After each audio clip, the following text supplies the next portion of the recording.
into it. Yes, sir. Well, welcome back. Number 43. It's been a lot of episodes, but this one is super exciting because we just finished watching the Deadpool movie. Yeah, Deadpool and Wolverine. I thought I heard a lot of things about it beforehand, but it definitely lived up to the hype of my expectations. I was really pleased with it. Yeah, same. It's like almost impossible not to get spoilers and things, but you know, I was very happy with what I got from this movie. It brought everything and more from what I expected, so definitely happy. Let's get into it. Yeah, but for real, like when I was going into it, I had a mentality of like the TVA and going like the Disney kind of cinematic. But it went total 20 Fox Century, and I totally wasn't anticipating that. And I was like, wow, dude, this is cool. Like, I can rock with it. You mean like the fighting sequences and stuff like that? Well, just like the cameos. Oh, you know what I mean? Yeah. Like, you know, you would think it would be like the new Avengers and stuff, but it had nothing to do with that. Oh, yeah. You know what I mean? Like, he didn't even start. The only thing we got was freaking Thor, like, staring at Deadpool, and you're like, oh, shit. Yeah. You know what I mean? He was the only Avenger. They mentioned Iron Man, but they didn't show anyone else besides Thor. Yeah. They think they showed like Hulk with like a little bit because like Deadpool was like, oh, like this is the suit we wore when he fought Hulk, and like they showed it. And that's comic accurate. That happens in the comics where they show his face in his three blades like that. It's very bloody like that. The cool fact about that is that's the first episode is Wolverine against the Hulk. Oh really? Yeah. And he has that same suit. It's like brown and yellow instead of like the blue and yellow. Yeah, there were so many like small little details that made it like super fun. You know what I mean? This is definitely like a fan friendly. Oh yeah, it was. For sure. It was made for the fans. Yeah, There was was made so for many the things fans. to like smile at and be like, oh yeah, and like it was very like. It was really cool to see like all these characters come back, like Elektra and Blade, like they've been around. I don't know when their movies came out in the '90s. Yeah. Well, maybe Daredevil was like early 2000s, but Blade was in the '90s for sure. But like those movies were great. Yeah, and I mean, it started off just with so much action. It was like immediate action from the beginning. You hear Ryan Reynolds' voice. He's like starts singing with the intro theme, which is fun, and then boom, fight scene. Yeah. There was no boring downtime. No. There was barely any chance to catch your breath. Yeah. This movie was like action from the beginning all the way to the end. Yeah. For sure, it was like probably one of the best action-made movies. yeah, I totally agree. And the fact that like there's like a little bit of uncertainty now. Like what are they gonna go from there? They didn't show. We talked about this a little bit before we started talking. Recording, but like they didn't really show too much about like the future. Like usually in the end credits they kind of like give you like a little segue or a little something, to show that like I wasn't related to anything before, but it wasn't the case in this movie. So we'll see moving forward, but definitely all pleased. Like if we're gonna like talk about the plot sequence a little bit, like I guess the purpose of the movie was like Professor Xavier's sister, she wanted to harness the energy, right? The antimatter or something. And she ended up exploding, right? But Deadpool and Wolverine have that, I guess that energy source. So it's like, are they gonna be, like the fuel for that universe? You know what I mean? Because like Secret Wars is around the corner, right? They just released like, what's it called? Like Doctor Doom and Doomsday, and then Secret War. So you're just trying to put things together. Yeah, definitely trying to see the big picture, but there's a whole bunch of like there's a big web that they're trying to do again, and like it seems like they're it's constructive. You know what I mean? Not like before, where they're just putting out random stuff. In terms of plot for the movie, I actually thought it was like a decent plot. It wasn't like an amazing plot. It wasn't like something that you were like, but that's not really what you go and watch these movies for anyway. I thought it was like really good what it was. Cassandra Nova, that was pretty cool. I thought her power was insane. I'll be honest, I know very little of Cassandra Nova. I didn't know she was even like a character, if I'm being 100% honest. Going into this movie, like you find out that she has like similar powers, but she's definitely more powerful than Xavier, if anything. They had to take her out. She becomes the bad guy, whatever. So plot was, I would say, like a 7 out of 10. Yeah. But again, the action, the cameos, 10 out of 10. Even like the scenes that like where they weren't fighting, everything was moving fast. Like the movie was moving very fast. Like, you know, from scene to scene. Yeah. Especially with the ability, like, you know, with the TVA to like jump from universe to universe or whatever. Yeah. So one of the good things about this movie is like the cameos, right? Because I felt like there was cameo after cameo. You know, even the first one with in Avengers, you know, Campus, where he was with Happy? With Happy, when trying to be an event, I was like, whoa, I did not anticipate it. Right. Probably my favorite. I thought that conversation was really good too. But there was so many great cameos. I think my favorite one was when they were in the desert and with the fantastic Torch. Oh, with the what's Johnny Torch? Well, Johnny Storm, Dude, it was so funny. I swear when I was there, I was like, yo, it had to be Captain America. I had no idea, dude. The fact that they did that, like they put him in the fucking Fantastic Four scene was hilarious, and I'm totally down for it, like, cause it was funny, like, you know, everybody said before, like, you know, like he's already been in Marvel and stuff, so. And that's kind of what you were just saying about how it's more like the Fox versus like Marvel and the MCU. You know, and even in the beginning of that fight scene when they show up on the desert, you see like that huge 20th century fox in the ground. Like they just kept making mentions of that, you know. And obviously, I think at one part Ryan or Deadpool even says something about like he makes a reference to both Disney and Fox and Marvel. Like he brings all three of them up, you know. And I don't know. I just think that that's so cool. That they give him so much power, so much leeway. You know, he got away with a lot. From what I've heard, there are rumors that I think there was maybe like 1 or 2 jokes that he was told not to say. Okay.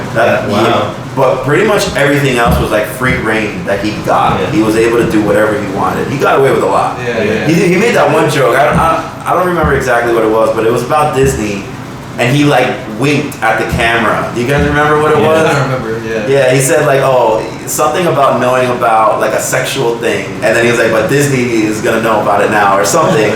But it was like, that was definitely pushing the boundary. You know, Disney is like, they don't play that game. You know, they cancel anyone that doesn't play that game. So that was daring, but it worked. You know. That's why we like the Deadpool movie, you know, like, cause they're definitely different, like, from all the other superhero movies and all that. But going to like Robert Downey Jr. being Dr. Doom, like that's pretty cool. And so before we get into that, because that's a crazy freaking announcement in San Diego Comic-Con, but there was some controversy while they were filming the movie. Oh, really? And so I guess when the new movie gets released later on, there's going to be like 30 minutes of extra coverage, and it's going to be a lot of like the cameos. So like apparently when Hulk and Wolverine, it was like more. Henry Cavill got mad because he was supposed to have more time, but they cut it off. And then Captain Marvel and She-Hulk were supposed to be in the movie, but they cut the scenes in the third showing. Like, you know, when they do showings, like before the movie starts to see what the audience score is. They cut it. So like a lot of people were mad. To be honest, I don't mind it. This is maybe just my own opinion. I didn't really like She-Hulk, and I really didn't like Miss Marvel at all. I thought both those TV shows were flops. So I didn't really care to see either of them. Well, apparently it was Ryan Reynolds. He was like, I didn't want that in the movie.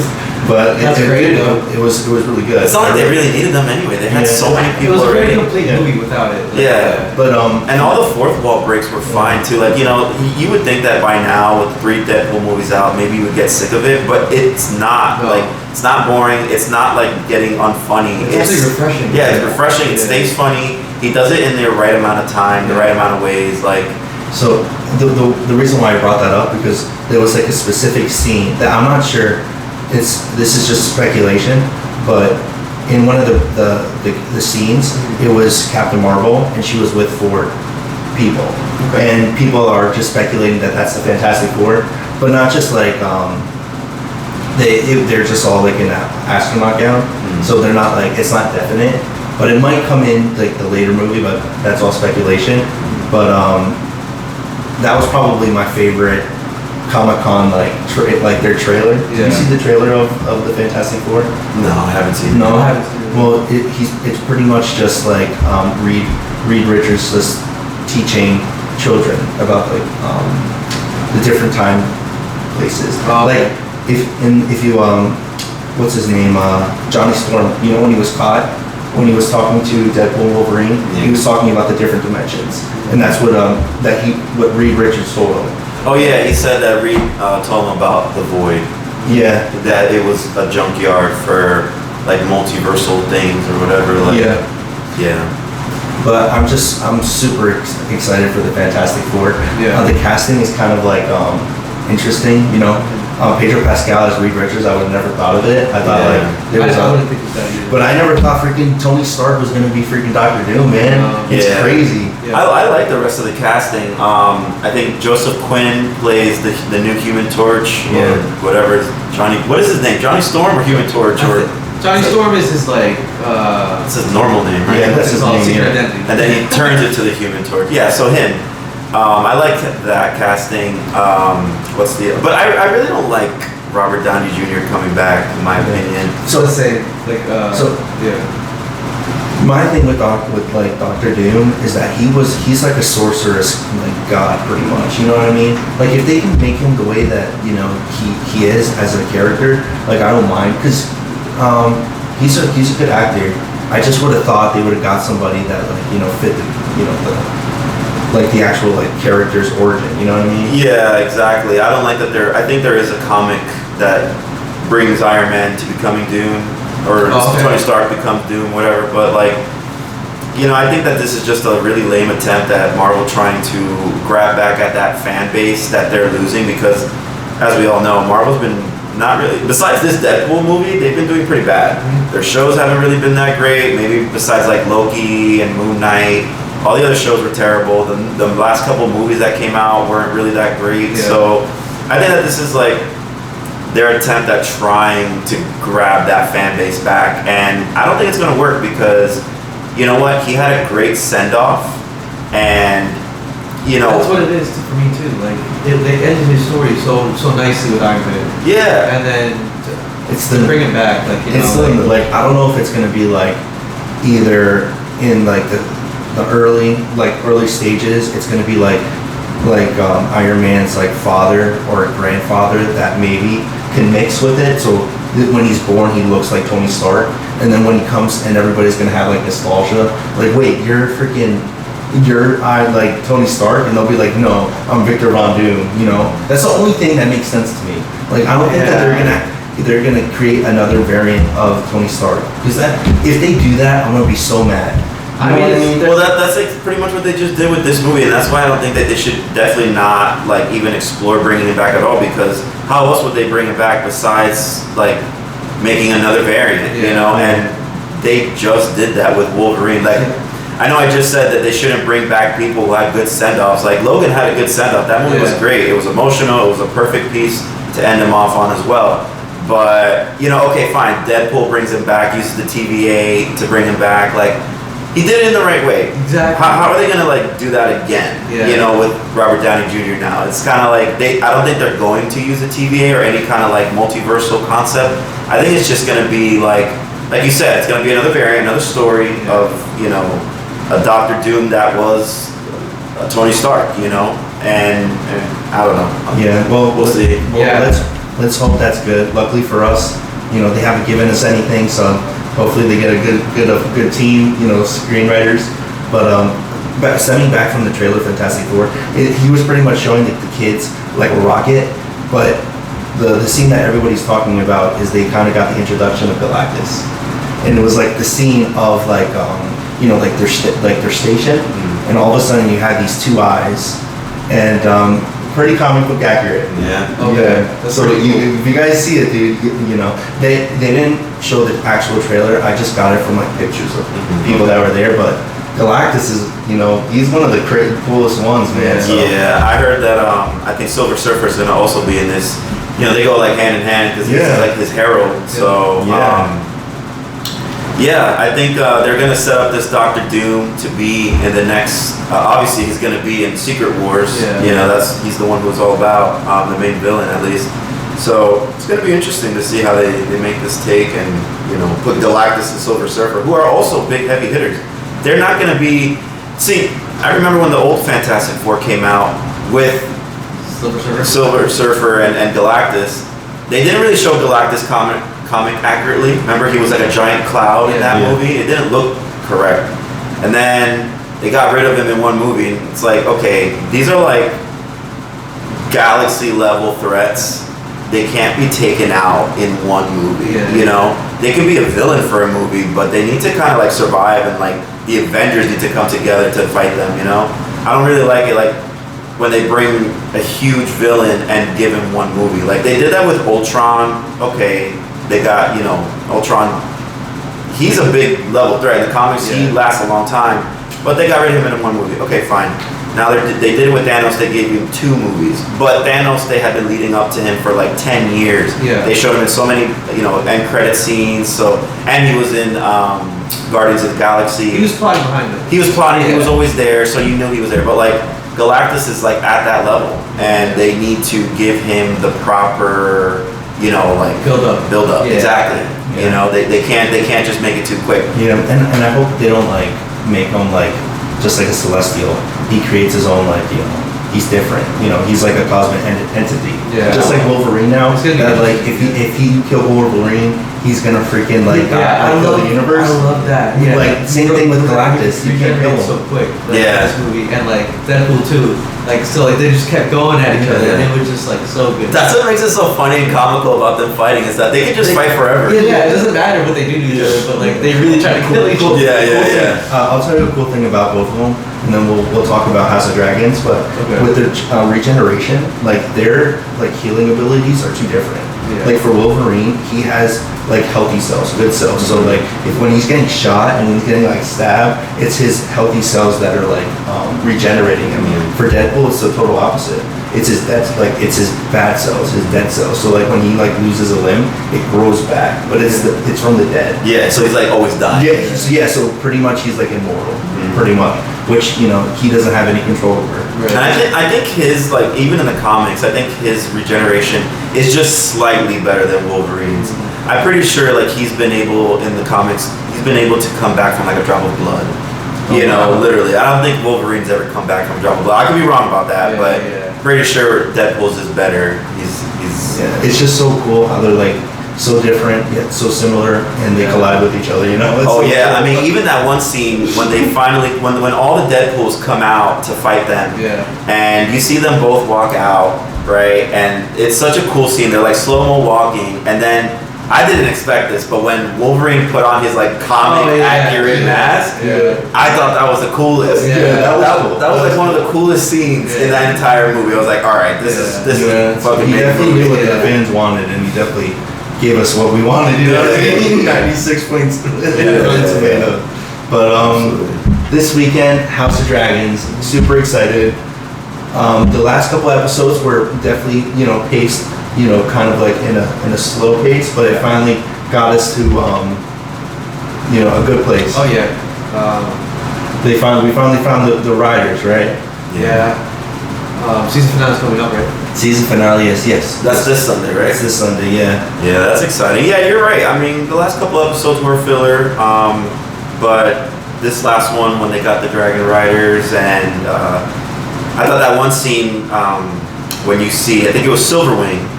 That was riding into King's Landing, right?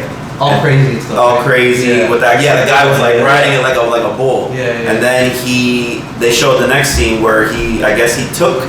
They didn't really show that scene too great because they showed him in King's Landing, and then all of a sudden you see Aemon running for his dragon for Vhagar, and then they show them running or flying towards Dragonstone in like 3 seconds. Yeah. So they didn't give a good showing of how fast and how long it took to get there. Yeah. But he was on route to Dragonstone. Why did Game of Thrones take 9 seasons? Yeah. You know what I mean? Yeah. And so he's chasing Silverwing, and then he sees, which was also kind of goofy because I don't know how he was able to see from that far of a distance that all those other dragons were at Dragonstone. He pulled back pretty early. Yeah. He was like, no, Vigor, come back. And then you see that awesome scene where it was Cyrax, Vermithor, and Silverwing, right? Yes. Those three dragons coming out and then roaring with Rhaenyra just standing there like all tough looking at them. That was awesome. Yeah. Yeah. The way Vermithor got his rider was insane, yo. Yeah. Like it's funny because like He ate. he definitely he's a savage. I love it. I love it. I love He's it. probably my favorite one so far. They just captured them too differently. Yeah. Like, you know what I mean? The one was gonna sacrifice himself for the woman, but you know, Vernmore, he was pretty much like, dude, you're a freaking badass. Yeah. You're my rider. Yeah. Which the other one fell on poop. And you know, it was like, you know, it was like, and she was like, all right, you know, I'm not gonna fight. Yeah, you know what's crazy though? This is like another spoiler. Those two guys are actually the reasons why Rhaenyra loses, because they trade sides. So in the future, both of those guys are gonna go onto Team Green and betray Rhaenyra. Yeah, it's kind of messed up because, you know, she brought them into being like into this new level, into this new like, I don't know what they're considered now. They're like lords pretty much because they can fly dragons. So she gave them all this status and all these things, and then they end up betraying her. Yeah. You know, and they're not even really like, I mean, let's be real. Everyone on Game of Thrones is a bastard. Yeah. But they're like very far detached. Like, you know what I mean? Like 8 cousins and like 10 cousins and stuff like that. Yeah. They don't have no right to betray Rhaenyra. She gave them dragons. You know. Yeah. Oh yeah, for sure. Yeah. And I think they give their oaths too, like. You know, but you don't know, like with what we've seen, like the writers can always change things. That's true. That's with the girl, I forgot her name, the one that's trying to get that one dragon. Oh, Bela. Bela, is that her? I think so. Well, she's attempting that wasn't written. That's something different from the comic books. Yeah. Oh, that's another dragon. I mean, from the books. Yeah. She's gonna get Sheepstalker, right? Sheep Stealer. Or Sheep Stealer, whatever. Yeah. That looks interesting. That's a wild dragon. But do you guys have any like expectations or predictions for this episode? Man, I hope I see some dragons fighting. They're like armies. I've been saying this is like episode 3. I think you know, this is the season finale. Usually, like in the Game of Thrones, like we said before, like it was like the second to last episode that would be like, you know, big and eventful, and then like, you know, the last season would be like kind of like the aftermath. But like this season seems like it's gonna be this episode. Yeah. Yeah, for me, my prediction is Damien's gonna come back. That's it. Who? Damien. Yeah. I mean, I hope he's been in Harrenhal for a while now. I'm pretty sure he's gonna have to meet up with Rhaenyra at the end of the season. I don't think that we're gonna see that battle yet between Aemon and Daemon, the battle above God's Eye or something like that. I don't think that's gonna come till next season. I do want to see dragons fighting though. I agree with you 100%. Like I want to see, you know, as hard as it was to see Melees die. Not die, but I fight. You know. Yeah, fight and you know, even with armies battling. Even if they survive, like that's fine. Like, you know, just want to see some action. Yeah. My theory is that they're gonna have like a standoff, and then Damien's gonna come, and then he's gonna retreat. Yeah, because he's like the key factor for Rhaenyra. You know what I mean? He's one of like the strongest fighters. Yeah, he is the strongest fighter, and he has all those fighters that he just got. From the Riverlands. He has their armies now. So I predict he's gonna be there for Rhaenyra. He has to. He's gonna pledge himself. I think he's already kind of been humbled. I don't know who the name of that one boy was in that last episode, but he humbled the crap out of him. Yeah, I think he needs him. He needs him. He needs his army. You're right, but he had balls of steel to like stand up to Daemon. I don't know why I felt that whole scene that Daemon was just gonna like kill him or stab him or chop his head off or something. He still might. Yeah, he might. He might still be butthurt about that. But one thing I do want to see, and I don't care when it happens, if it ever happens, this season, next season, I would love for them to show one dragon that I've been waiting to see, and that's the cannibal. Oh, okay. Because he is the only dragon, I believe he's one of the only dragons that is riderless. Okay. And he eats other dragons. Like yeah, that's why they call him the cannibal. Yeah. And I just want to see him in live action, you know? That would be crazy. Yeah. Do you think that if there's any possibility, because we saw with the two eggs, right? Those, okay, they passed along to, you know, like Daenerys. You know what I mean? Do you think that they're gonna show us like things that might have possible implications to maybe like a fast forward? Like if there were eggs that were never opened, or do you think it would? Do you think that that would never happen? Yeah, I mean, this show is a prequel, so I would imagine that they would show something that might have to do with Daenerys and the future and those eggs. You're right, because, well, even when he walked into that one den with Silverwing, right, there were eggs in there. Yeah. They stepped on. They were like, right, right, yeah. you know? They stepped in one. So Yeah. There was a whole bunch left. Mm-hmm. Was it eggs or was it poop? It was eggs because you could tell, like, Oh, I thought like, it was poop. no, I don't think so, because you saw the egg. I mean, it might have been poop, but there was eggs like next to it at least. Like, Yeah. I never saw egg shells. Yeah, because they have the scales. You can Yeah. tell the difference. Yeah, Okay. yeah, there might be something that they show. Because how cool would it be if it was like 50 years after, and then they saw dragons again, and then you know, I know fire and ice already happened, but you know, are they really dead? The White Walkers, you know? They Yeah, could, I hear but- you. But I don't know if going back to that same story would be like Yeah, smart you're right. again. I mean, if they could clean it up for sure, that would be like, it wouldn't be that hard to do, but I don't know if they want to go that route. But I mean, you never know. I think maybe like kind of what you said. Maybe the only thing they might do is show something that, like a future Daenerys, you know, like an Arya or something like that, like one of the Starks. maybe one of the Starks. Yeah. The only reason why I would think more Daenerys is because like the show is House of Dragons. Like Yeah, that's true. It's more the Targaryen line, and like. So I'm pretty sure the prequel, like this show, is set 200 years in like before the events of Game of Thrones, right? Yeah. So, you know, we know that these dragons are fighting right now. A lot of them are going to kill each other off, but we don't know yet what actually happens in that entire span and why there were no more dragons until Right. she had those 3 eggs. Yeah. And even when she had those 3 eggs, if you remember, they were dead eggs at first. Yeah. Yeah. She had to have that fire ritual Yeah. where that they There finally was an inferno, basically. yeah, like an Yeah. inferno where they came alive again. Yeah. So what happened? Was it like all the dragons, like do they all just end up killing each other throughout this show? And then there's no more except the eggs, and then, you know, she just brings them back with that ritual? Right. I don't know, there's a lot of questions that need to be answered. But Yeah. ever since the beginning, like with the Targaryen blood and the dragons, it was a spell too, like a spell that had like it has to be Targaryen. Yeah. You know what I mean?